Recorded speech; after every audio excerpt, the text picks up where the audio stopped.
प्रिय भक्तजनों, आज हम कार्तिक महात्म्य का नवा अध्याय श्रवण करेंगे। तो आइए सुनते हैं नवा अध्याय। राजा पृथु ने कहा, हे मुनि श्रेष्ठ नारद जी, आपने कार्तिक माह के व्रत में जो तुलसी की जड़ में भगवान विष्णु का निवास बताकर उस स्थान की मिट्टी की पूजा करना बतलाया है।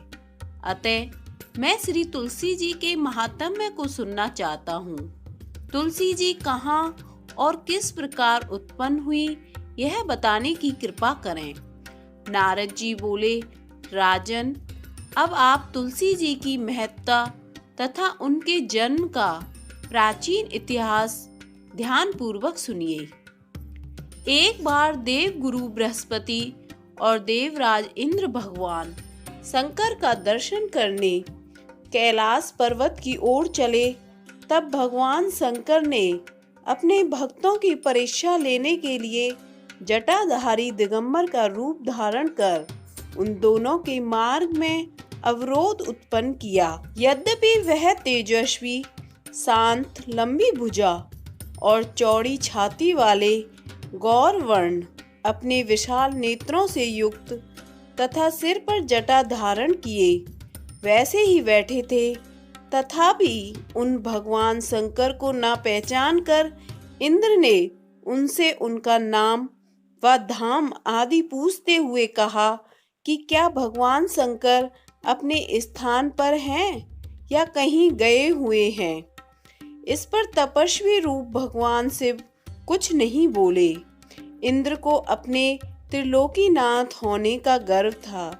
उसी अहंकार के प्रभाव से वह चुप किस प्रकार रह सकता था।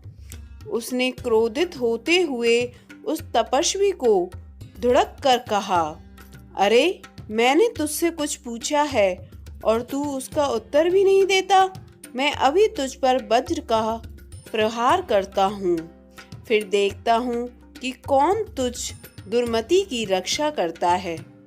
इस प्रकार कहकर जैसे ही इंद्र ने उस जटाधारी दिगंबर को मारने के लिए हाथ में वज्र लिया, वैसे ही भगवान शिव ने वज्र सहित इंद्र का हाथ स्तंभित कर दिया और विकराल नेत्र कर उसे देखा। उस समय ऐसा प्रतीत हो रहा था कि वह दिगंबर प्रज्वलित हो उठा है और वह अपने तेज से जला देगा।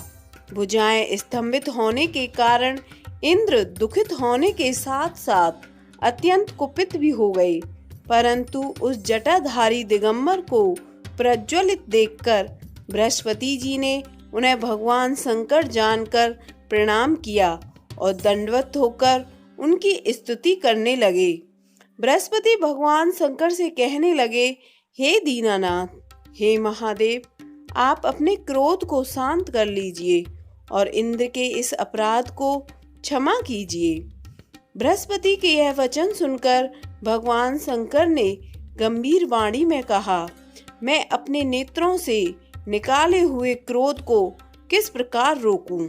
तब बृहस्पति ने कहा, भगवान, आप अपना भक्तवत्सल नाम सार्थक करते हुए अपने भक्तों पर दया कीजिए। आप अपने इस तेज को अन्यत्र स्थापित कीजिए और इंद्र का उद्धार कीजिए।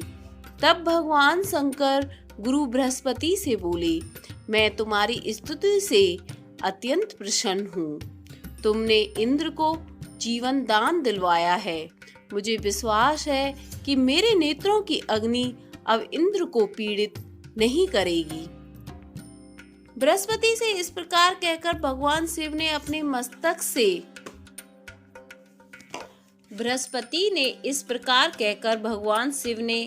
मस्तक से निकाले हुए अग्नि में तेज को अपने हाथों में ले लिया और फिर उसे क्षीर सागर में डाल दिया।